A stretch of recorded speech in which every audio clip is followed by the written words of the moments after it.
Our theme for the night is, so if you do want to tweet Five Truths and Lie, a mini story about this theme, feel free to do it. Or if Eddie comes out here and you're like, Eddie is so lying, then tweet that to me too and I'll read them. But our theme for this evening is secret identities, stories of alter egos, cover stories, and the other disguises we use. So without any further ado, let me introduce our wonderful storyteller, Miss Gigi Audrey.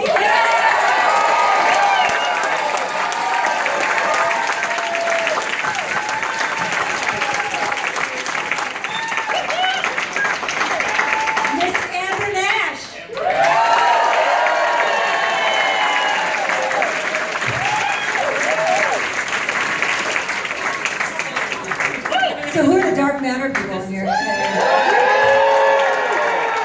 Anthony Lemke!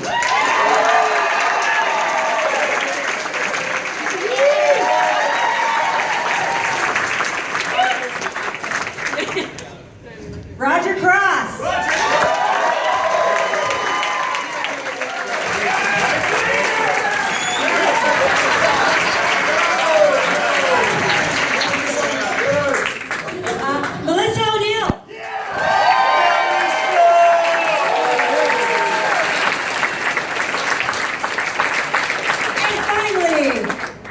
McClintock.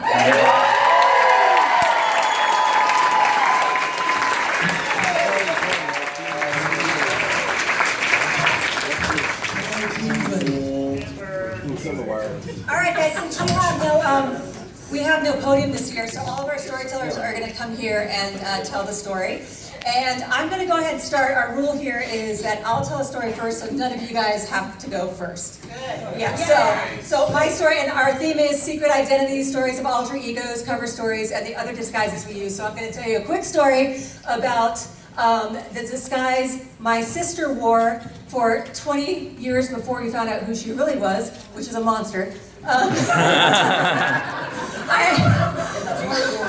I'm 12 years older than my sister, so when I was 12 I was changing her diapers, giving her baths, because that's what you do in a big family of 8. That's fine. Oh, a little background. I live in Los Angeles, but I'm from the South, I'm from Florida in particular, and there's a saying, wait a minute. So where I come from, there is a saying where I grew up, which is college football is just as important as going to church on Sundays. So the people here from the South know that. And so I had to pick my team. Another way to explain it is that where I grew up, if you're in an elevator with 10 people, 4 of them are going to be Florida Gators, 4 of them are going to be Seminoles. Oh, that's so sad. Not what I wanted to hear. 1 will be from the U. Anybody? Okay, you guys okay? And 1 will be a Georgia Bulldog. So it's like Southern football, like there's a sorting hat for you. And the sorting hat told me that I was a Gator. So that's where I went to school. Gator, go Gators. I love Florida football. And Florida has an unholy trinity of enemies, that being FSU, Tennessee Volunteers, and the Georgia Bulldogs. Okay, so life is going on, and my sister's growing up, and she's an incredible swimmer. Like, she's fierce, and the colleges are starting to scout her, and she wants to be a Gator like her big sister. She's already wearing the clothes and everything. It's going to be awesome. They start offering her the scholarships. And then Georgia comes in and offers her a full ride. And he's happy about that. So the day that Georgia offered my sister a full scholarship was the day she became a traitor. That's maybe a little harsh. I'd like to say she was confused, okay? I mean, she'll be a Gator at heart always, and this was a financial decision because they paid for her school, right? So I understood it. At least that's what I told myself. So flash forward, she's swimming for Georgia, actually won a national championship and broke some world records. And yeah, and here I am. So Florida's doing really great, okay? Florida football is killing it. We just won a national championship against Ohio State. Sorry. And we were gearing up to win another one in the next year. So now you're bragging. I am bragging. I can't help it. That's what Gators do. And so my sister calls us up and says, let's go to the Florida-Georgia game. And I was really excited for two reasons. One, it's called the world's largest outdoor cocktail party, okay? And it's a great rivalry. And two, me and my sister are starting to bond as adults, and it's really cool. We're gonna go watch some Florida football and have grown-up drinks with the girl whose butt I used to powder, right? So, but the thing is, she got the tickets, and here's the thing about the Florida-Georgia game.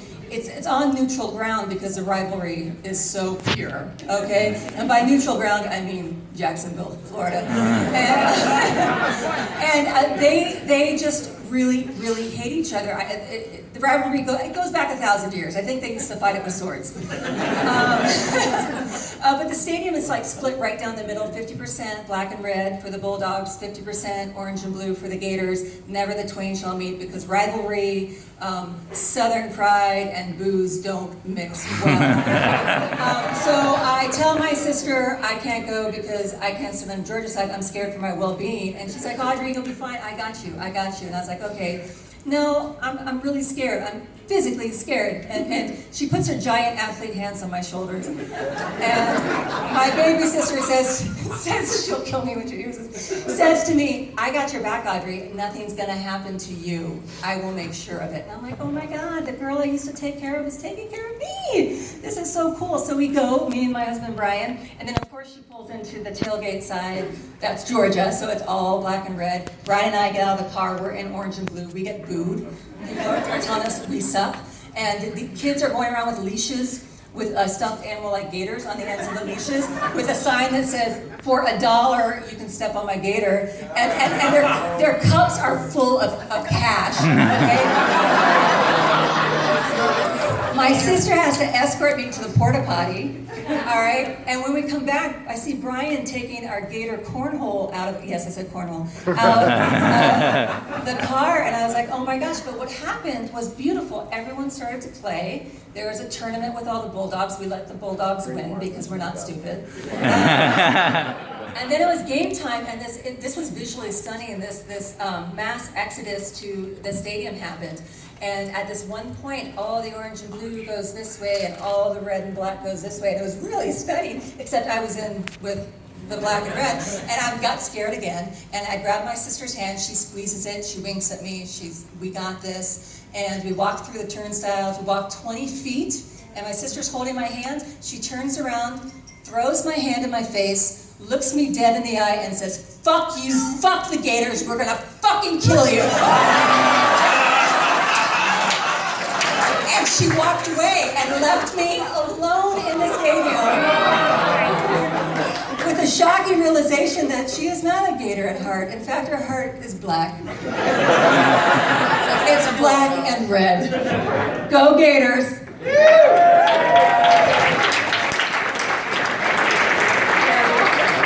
All right, let's get the show started.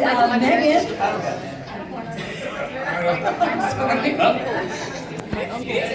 Anthony! Put your hands together for Anthony, everybody!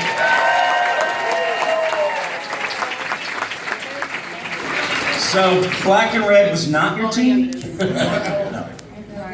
Well, I'm an Ottawa Senators fan, and they're black and red, so you guys are like, nobody in this room knows anything about the Ottawa Senators. Is that right? We're not gonna go there? They don't even know about hockey. Yeah, that's right. It's this sport on ice. You heard ice? Anyway. That goes in your bourbon and lemonade, don't it? That's right. All right, so this is a story about pretending to be someone you're not, and well, there's a panel full of actors. We've done this for a lot of our lives. But one of the interesting things about starting off in the career is that folks have yet to kind of figure out who you are, like who you're good at pretending to be when you're not yourself. And so when you start out, you get called in for all manner of shit that you're just not right for. Not at all right for. So, and when you start out, you kind of are not really as good as maybe I am now. I think you don't get a lot of really great auditions. You go out for non-union commercials, And then you make it past that, you go for commercials and, small here, pizza delivery boys in shows and stuff. So, but it was the commercial auditions that were just getting to me. Because you'd like change your entire life around because you had 17 Joe jobs just to pay the bills while no one was hiring you. And you'd get there and no one would be there. And they'd be sitting there, like they come in 45 minutes with their Starbucks, like, hey guys, sorry we're late, and meanwhile you're gonna get fired from your 5th job this week.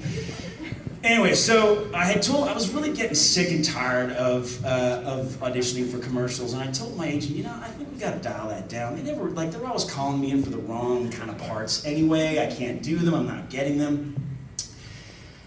So my agent decides that she'll send me out for an ad for Jordache jeans.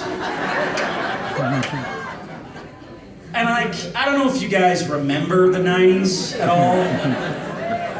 There were like guys who wore Jordache jeans, and then there was like everyone else, okay? I fell into that other category of everyone else, like in the sort of Kurt Cobain, that kind of long hair, grungy kind of dude. And she's sending me out for the Jordache jeans, and I'm like, what are you doing? I'm so not that guy. Like, I'm not like when I get to squeeze myself in these little Euro jeans and do what? What am I gonna do? She said, no, it's just like this, dude in a bar or whatever, it's okay. I'm like, okay, I go to bars, I can do this. All right, fine. So I show up to the audition, and who's been to Toronto here? Anyone been to Toronto? Yeah. Who was in Toronto in the 1990s and heard of a show called Electric Circus? Anybody? Oh my God. Right. Melissa O'Neill, do you want to describe for everybody what Electric Circus was and who was at Electric Circus? And lastly, whether or not you could ever see me at Electric Circus. I guess that's a no. No. All right, we're talking silver pants, at least, I don't know, I'm such a white dude from the suburbs, right? I'm so... Are you lying? I am so not gonna answer that question. Well, listen, be patient. So I walk into the audition waiting room and I'm like, I don't even own hair gel. What's going on? Why am I in this room with these people and I'm wearing construction boots and they're wearing their freaking dance shoes and stuff? I'm like, oh, God, this really sucks. My agent screwed me over again. Okay, fine, whatever. I'm gonna go in, I'll do the audition. So they call 5 of us in, cattle call style. I'm like, all right, what are we gonna do? And then they get out with a ghetto blaster. Now, I'm the type of guy who, when you're at a bar on the whole, will dance kind of like this. And if there's a stage, I might jump off it, all right? And on the whole, you gotta have at least 1, if not 2 guitars in the band in order for me to dance. Now, there were no guitars in the music coming out of this ghetto blaster. It was all techno stuff, Electric Circus stuff, and they had us dancing.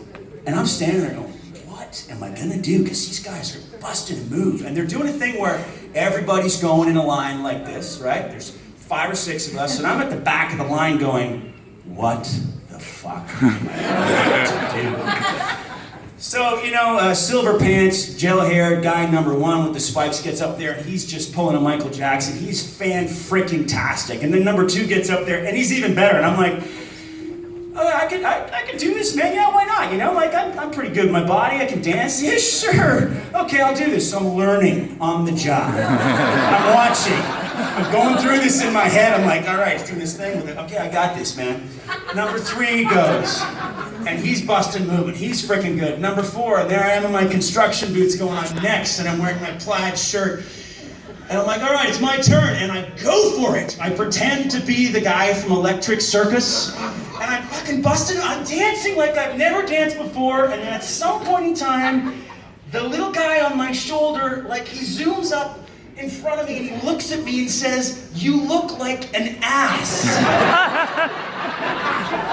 At that point in time, I stop. And I say, fuck this, fuck you, and I walk out of the room.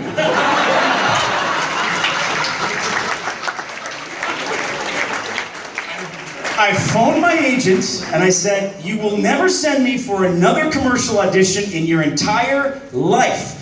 At which point in time, she said, okay, fine. And then she phoned me back. You said you got it. I got the job.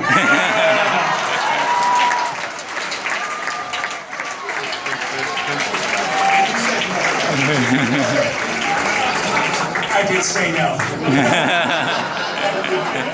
I like You can that. search it. There's not a single ad for Jordache jeans. We will Google it. I feel like there's a theme of fuck you. There's someone named Neil in the audience that is convinced that Gigi Edgley can never tell a lie. You'll find out. And Roger, you're the man. Someone wants you to know. You are the man. Megan, who do we have next? Melissa!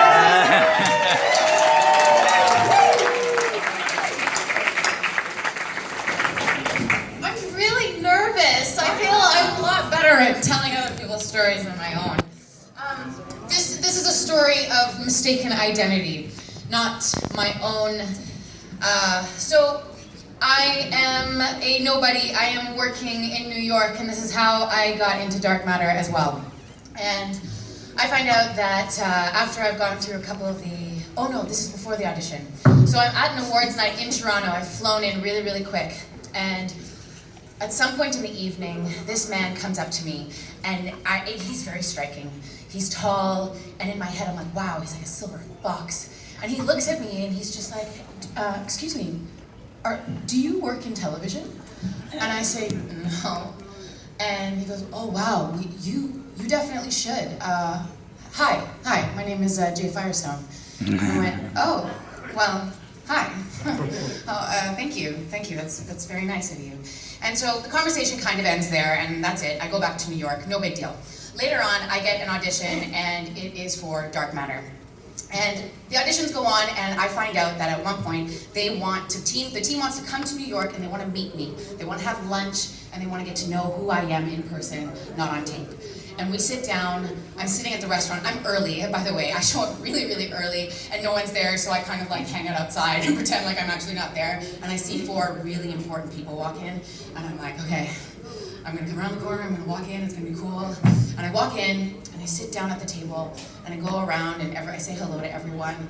And the last person doesn't really introduce himself to me, and he's also not particularly kind with his eyes. And I'm perplexed by it, because I feel like you guys came here to say hi. And I extend my hand to him. He doesn't introduce himself to me. Everybody else does. And I stick my hand out and said, hi, I'm Melissa. And he goes, yeah, I'm Jay Firestone. And I look at him, and he's very important, but there's something in my brain, and this is the type of person I am, and I look at him defiantly. I'm like, no, you're not. And I kind of, there's like a silence that comes across the table. And I look at the other 3 people, and they are mystified by me. Like I look like an alien, I imagine, to them, because and Jay kind of looks at me the same way. He goes, excuse me? I said, you're not Jay Firestone. I've met Jay Firestone, and he was actually, I'm sorry, are you Jay Firestone? and he goes, yep. And the meeting is very weird, and it goes on that way, and it's fine, whatever. I let it go. I book the job. It's great. We're episodes into filming, and one day I find out that a director is coming to hang out and say hello before he directs the next episode. And I see him walking from across the corridor, and it's him. It's the Silver Fox. It's the man that I met and said I should be on TV before I had ever auditioned on it. And he comes across, and he goes, hey. He's like, hey, I'm Ron Murphy. And I was like, no, you're not. And he goes, what? And I said, you said you were Jay Firestone, and I stuck my foot in my mouth because of you. And he's like, no, I've always been Ron Murphy. Super weird. Also, I have no reason to ever have known that name. Ever. Spooky. See how weirdly catfished. Anthony, people have started to tweet pictures of Electric Circus.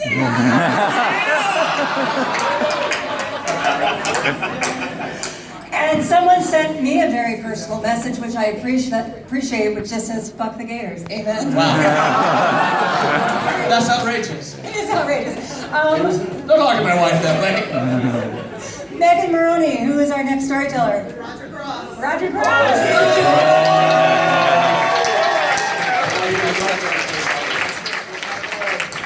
Getting Dark Matter on the way first, yeah.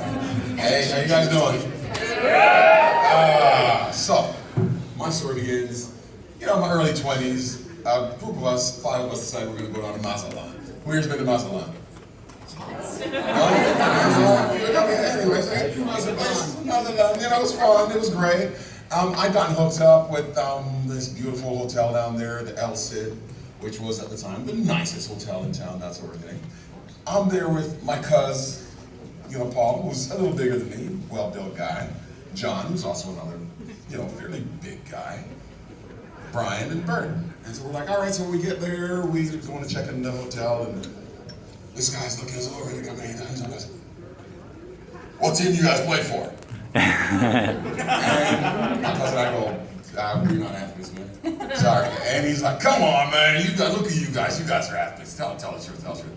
I'm like, no, we're really not. And Paul's like, I'm a computer programmer. And I said, and I didn't want to get in the whole thing about acting and being a pilot or any of that. So I'm like, I'm a computer programmer too. And this guy's like, you guys are full of it. Look at you guys. We're like, seriously? He goes, you guys just don't want us to bug you. And I go, you're right. We don't want to get bugged. It's okay. No big deal. So we check in. We go about our business. We go to the room. We're there. We're having some fun. We go to dinner, and then we go out to this club, and we're walking by this club, and there's a mess of people out there. We're talking to some people, and the guy in the front started doing this, and he goes, and we're like, huh? And he's waving us over, and we're like, okay, let's go, right? And he's like, come on. And he puts us right past the whole crowd. I'm like, there's like 10 of us. He goes, it's all good. Walks us right into this club, set us up, and we're like, this is great. We're having a great time. No big deal. Partying. Next day, we're getting some great attention around town. We're like, this is cool. Thinking nothing of it. Next night we go out. We go to another Senior Frogs down there, which is also packed. Same kind of thing. They waltz us and give us a table. We're like, what the hell's going on? And I mean, at the time, I hadn't done any of these big shows, so they don't know who the hell I am.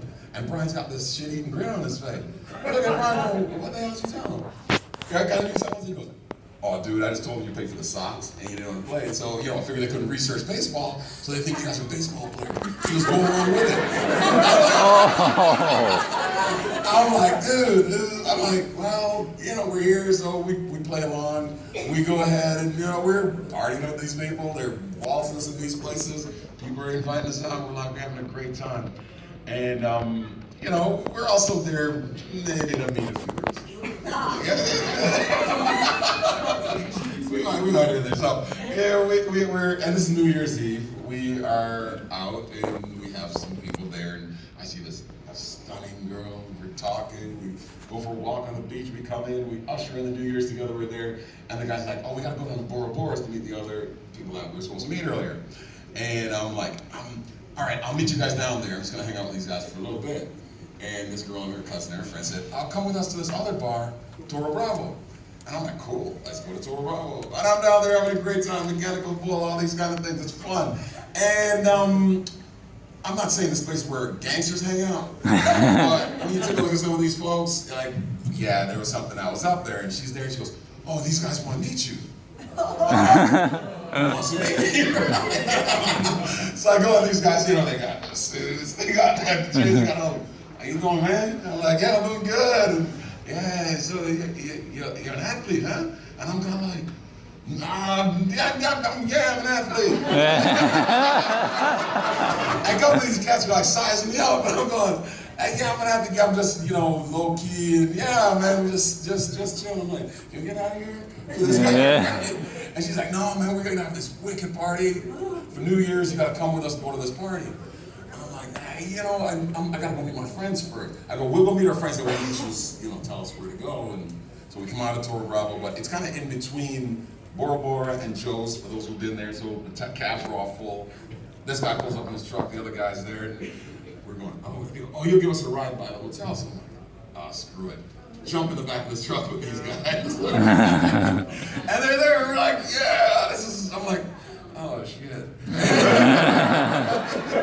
And we're going down the road and this guy pulled up beside him and swerving around. All of a sudden this guy goes, pistola, and I'm going, oh God, so I'm talking. The guy backing on the car beside pulls out this gun, was just messing around. I'm like, oh man, I'm like, guys, okay, how do I get out of this? I'm like, we're getting by the hotel. I'm like, yeah, can you let us out here?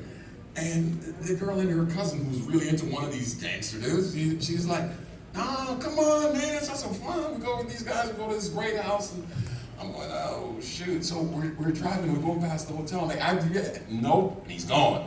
And he's booking it down the road. And I'm going, how do I get out of this? And then all of a sudden, they slowed down, and I just jumped out of the truck. I looked out, I'm like, hey, I looked at these girls, stunning girl, and I'm like, you know the hotel I'm at, you guys can come meet me afterwards. And these guys go, what's your problem? And they're going, you know, don't be an ass, blah, blah, blah. And I'm like, no, man, I started walking back, because I can still see the city lights, so I'm like, I can get there. so I'm heading back. The guy flips around, and they start driving, and I'm going, oh man, I'm starting to speed up. And they're going, Pollo, what's wrong with you? You're drinking over. I'm like, yeah, man, I just, my friends don't know where I am. I just don't feel comfortable in this. And the guy's like going beside me. I'm going, oh man, don't get out of that thing. And I know you got guns, but, And I'm walking, I'm like, hey man, I'll meet you guys tomorrow and we'll set it up and we'll I'll get some team pictures for you guys and stuff. Oh.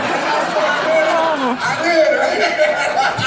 And he goes, yeah, and I go, yeah man, just meet us at Joe's and we'll do it. And I'm sitting there going, yeah, it'd be great. And he goes, all right man, he goes, all right. I'm like, all right, so I'll see you guys tomorrow. All right, cool. And I just start, and I'm looking at him going, in the middle of nowhere, I don't have no clue what the hell's out here. I start running, I made it back to the hotel, and yeah. Oh, wow.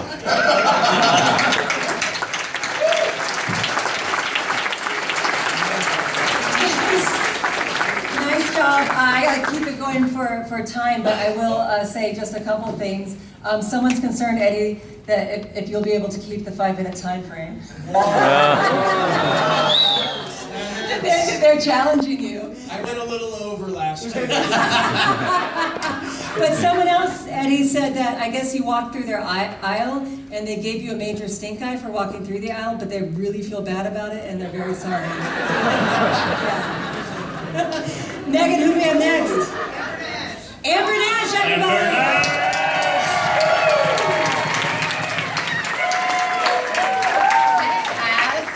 Okay, so in 2005, I quit my real job as a counselor for the state of Georgia to become an actor because I'd taken 2 improv classes, and I was like, I'm ready for this.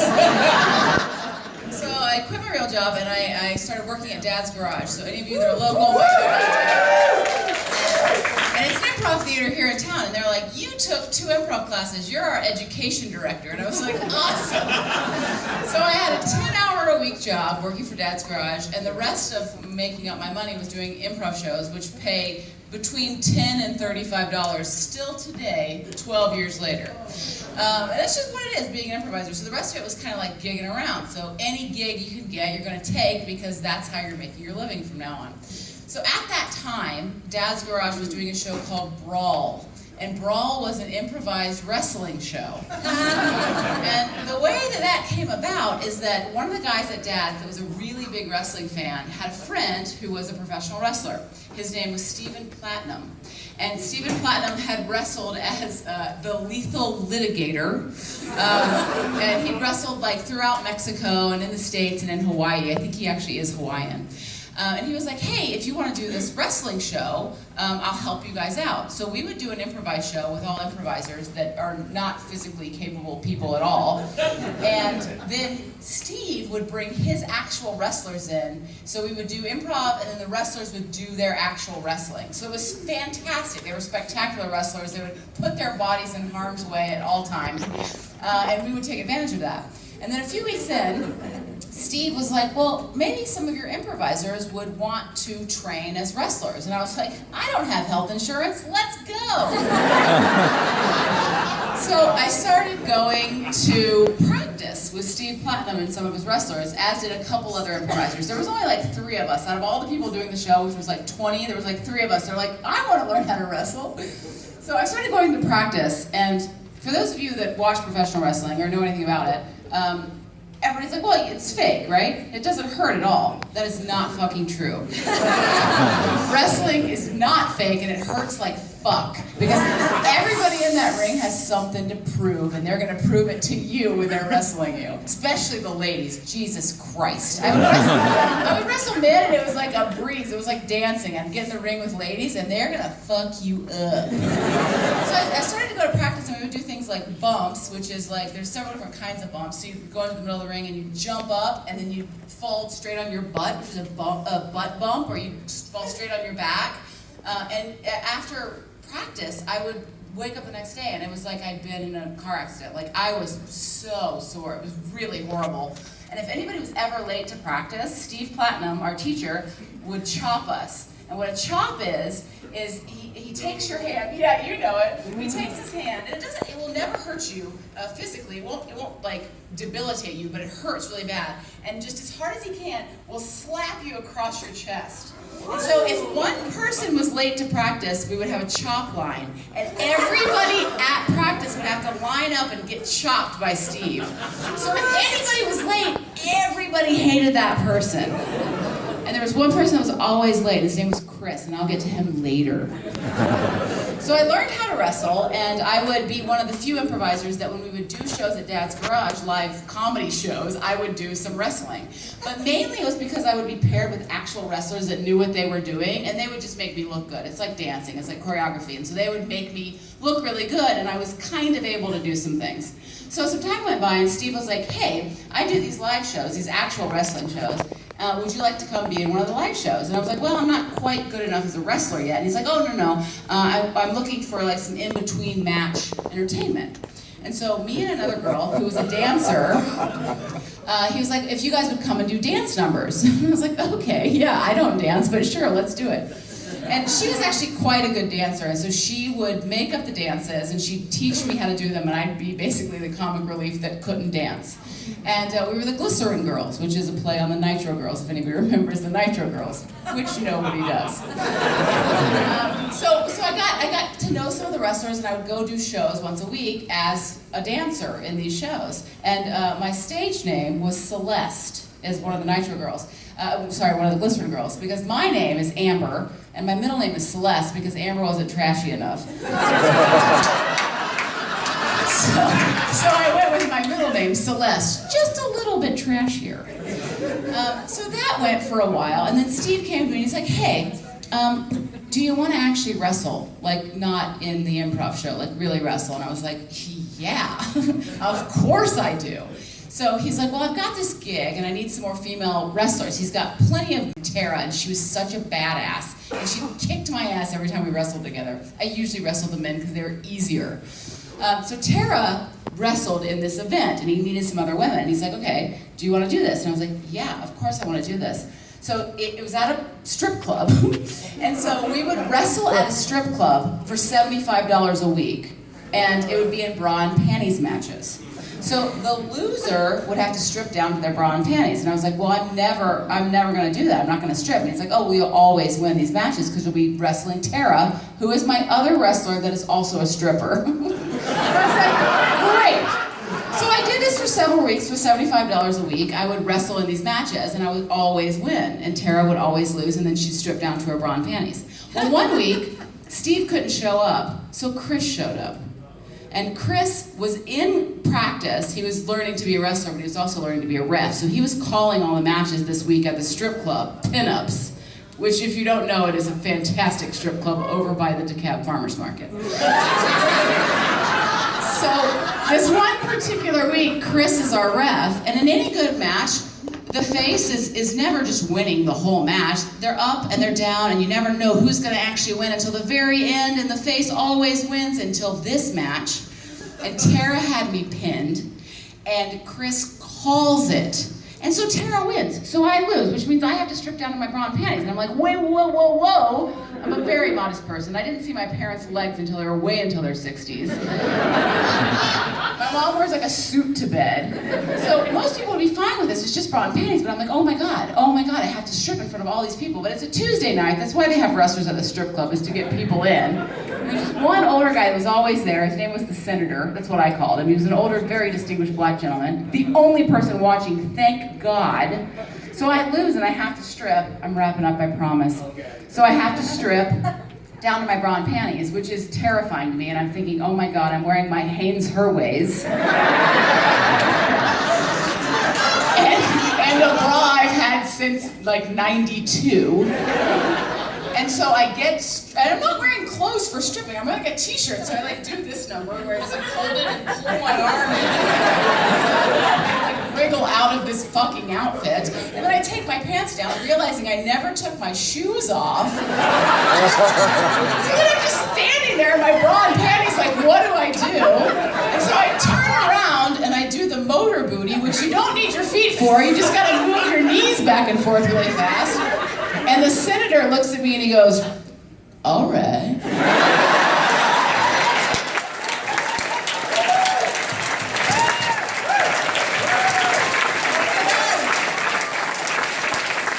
That was fantastic.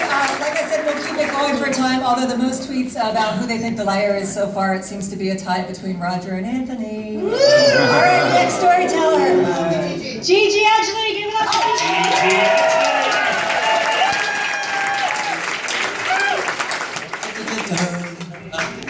Hi guys, I hope you can speak Australian, otherwise this is going to be very tricky. I've been with my man for over a year and he still says, just text me, I have no idea what you're saying. So I'll say it slowly and clearly. My beautiful family is crazy, we are carnies. I grew up with a circus. My dad would travel all over the world, but mostly in Moscow.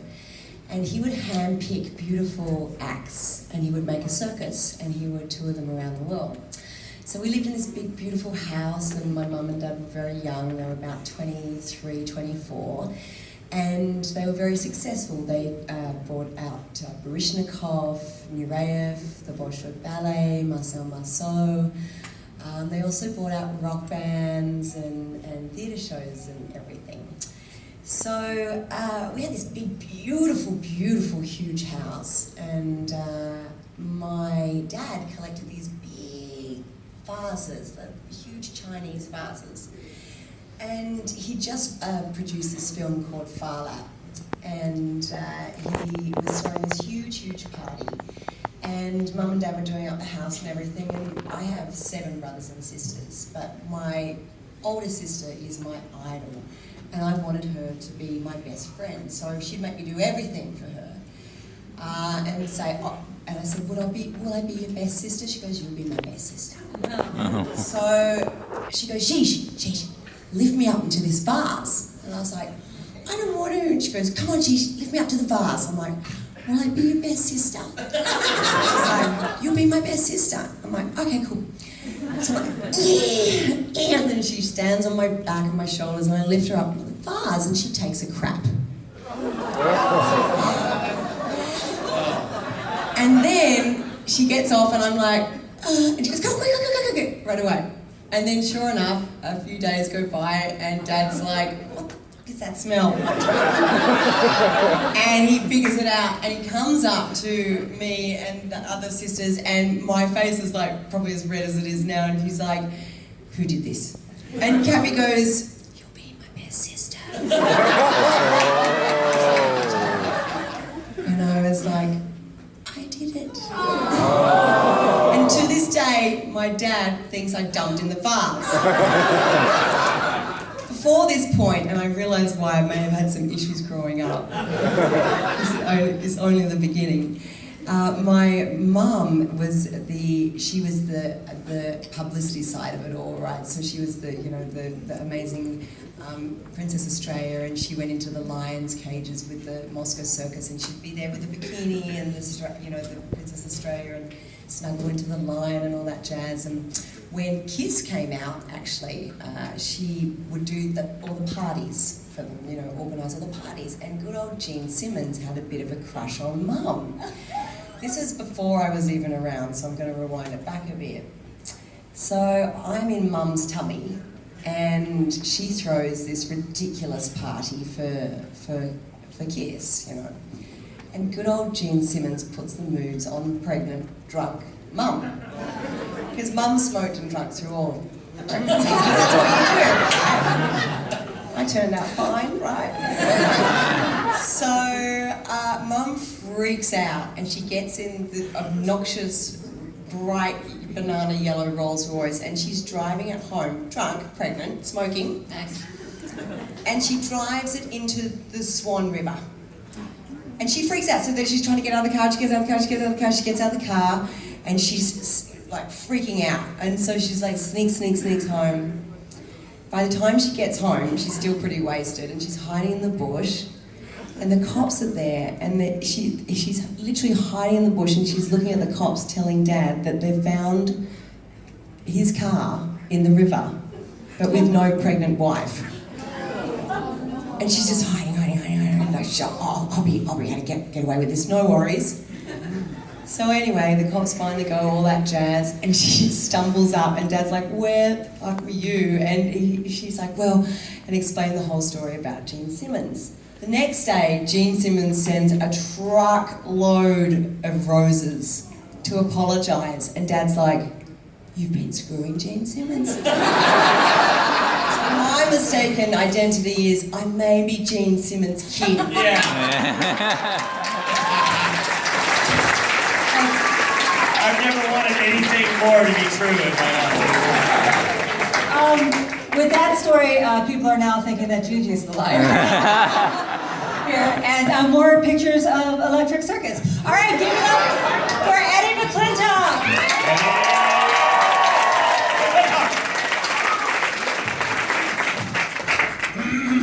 Hello.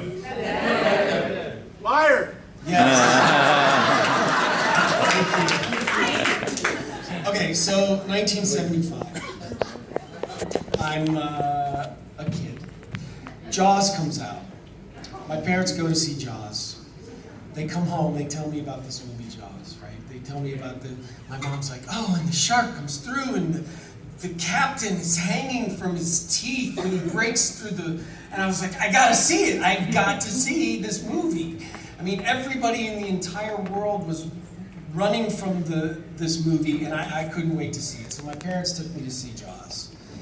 And I couldn't wait to get into the ocean. I wanted to be an oceanographer. I started reading books about great white sharks. I mean, everything was Jaws. I went to a Catholic school, and I used to draw scenarios where the great white sharks were with the one diver and his leg was from the blood was coming out. I was just like, you know, they had me studied by, you know, the nuns were bringing in studying. This kid's fucked up, man. Sharks, my whole life, sharks. So I was at a convention. I mean, I've watched Jaws 150 times, easy. I'm at a convention down in Dallas, and Richard Dreyfuss is gonna be there. And I'm freaked, man. I'm just like, I can't wait to meet Richard Dreyfuss. Like, what am I gonna say to Richard Dreyfuss, my hero, Richard Dreyfuss? But I had heard that he was having some issues with dementia. So I was like, oh man, I know how terrible that can be. And I was at the convention, I'm at the green room, I'm in there with one of the handlers. And the green room was like virtually empty, and we're sitting there talking. I was like, so have you met Richard Dreyfuss yet? And he was like, yeah, I picked him up from the airport. Lovely man. And I was like, yeah, I heard he was having some problems with dementia. Does he seem okay? And he's like, no, yeah, he seems great. So I was like, oh, great. I can't wait to meet this guy. So I go over and I'm getting a carrot from the high class craft service back in the green room, like, you know, a carrot and some ranch dressing. And I noticed there's a woman standing next to me, and she goes, you know, the story you tell about the rituals is not true. That story is not true. You should not tell that story. You know, Richard he just wrote a book. He just directed his third film. You know, he's very, you know, it's not true. It's a terrible, terrible rumor and to start. And I was like, oh no, I wasn't. I'm sorry, I wasn't trying to start a rumor. I had heard that, and I was, you know, I'm a fan, and I just think he's fantastic. And she goes, man, not so good, you. So I'm standing there, and I'm still getting, and all of a sudden somebody walks in, and I hear them say, Mrs. Dreyfus, would you like to, And I was like, what? And you know, I look over at her, and she's like,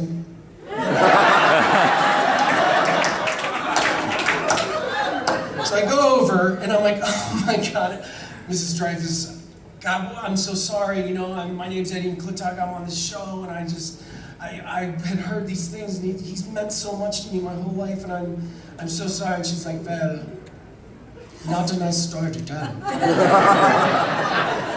So I go over and I sit down. By then, my castmate Saul Rubinek is there, and I start telling him, he's like, you stupid, stupid asshole. He's like, oh, only you, Eddie, you stupid asshole. And I'm like, I know, can you fucking believe it? Can you believe it? And then in walks Richard Dreyfuss. And I'm sitting there, I'm like, oh my God, there he is, man. And Saul's like, go over, he's a great guy. So I was like, okay, I'm going, here I go, I'm fucking going. So I walk over and I'm like, hey, Mr. Dreyfus. Hi, my name's Eddie McClintock. I'm on this show, Warehouse 13. That's why I'm back in this green room. But I just want to tell you, I'm such a huge, huge fan of yours, and your work has meant so much to me. And Jaws it's meant so. But I'm not like a weird stalkery fan. I'm not like a weird stalker or anything like that. You want to see my tattoo?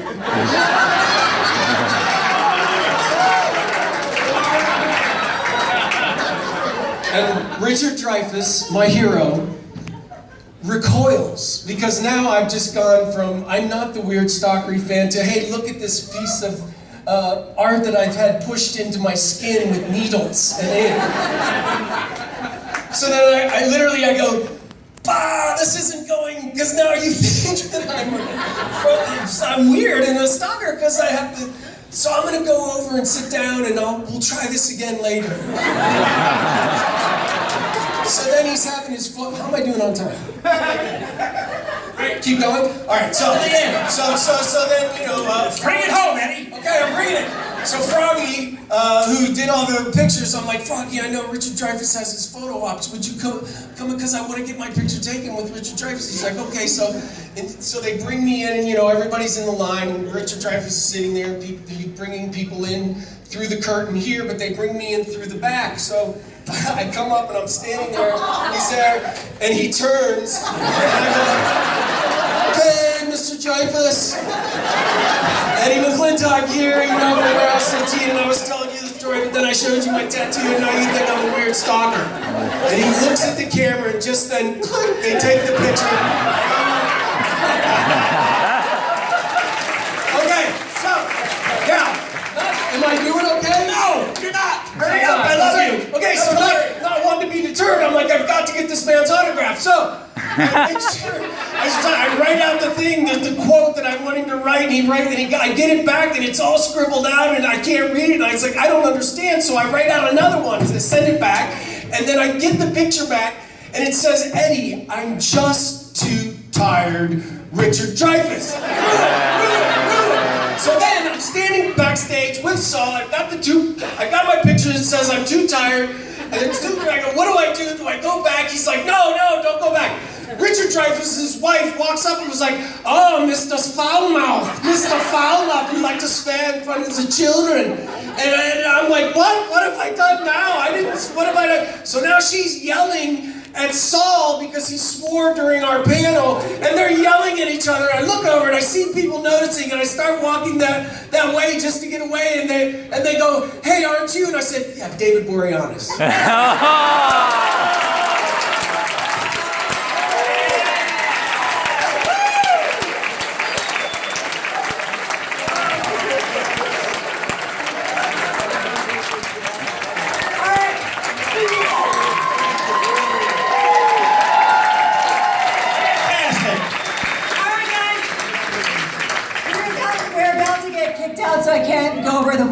wonderful Twitter love Eddie's getting right now.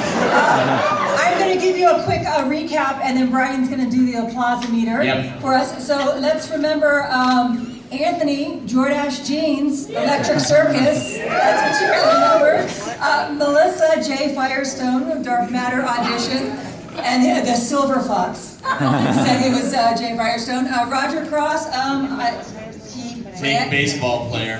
Fake baseball player. and a brush with, I'd like to say a brush with a criminal syndicate. Almost statistic.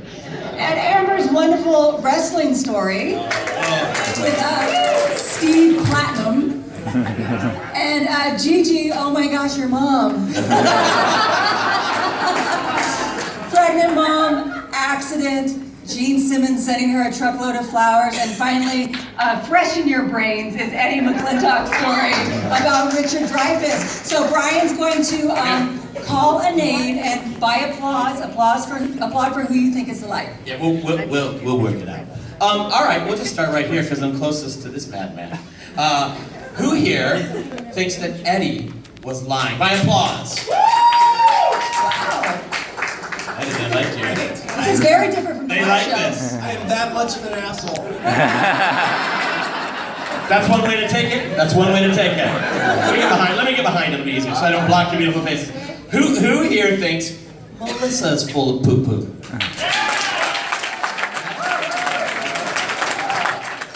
Roger?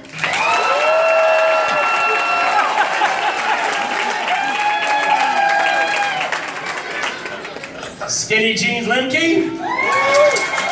Oh, they like you, baby. Who here thinks Amber is lying?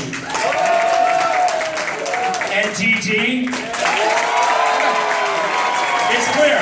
It's clear. It's between Roger and Gigi to me. So let's just go one or the other. Roger. Gigi. Let's go one more time. It has to be decisive. Roger. Gigi. All right. So, Audrey, take it away. Okay. Go for it. Well, so you think Gigi's the liar? I'm the liar. Once again, we've been telling you how long we've done this show. We've done it since 2010. We've done about 35 or 40 shows. 35 or 40 shows. We've only had the liar chosen one time. And it was Eddie McClintock. And tonight, Eddie remains the only liar that people have chosen because our liar this evening was Amber. My family is really that fucked up. All right, we gotta get out of here, right? All right, guys, thank you so much. Check out the podcast, 5 Truths and a Lie.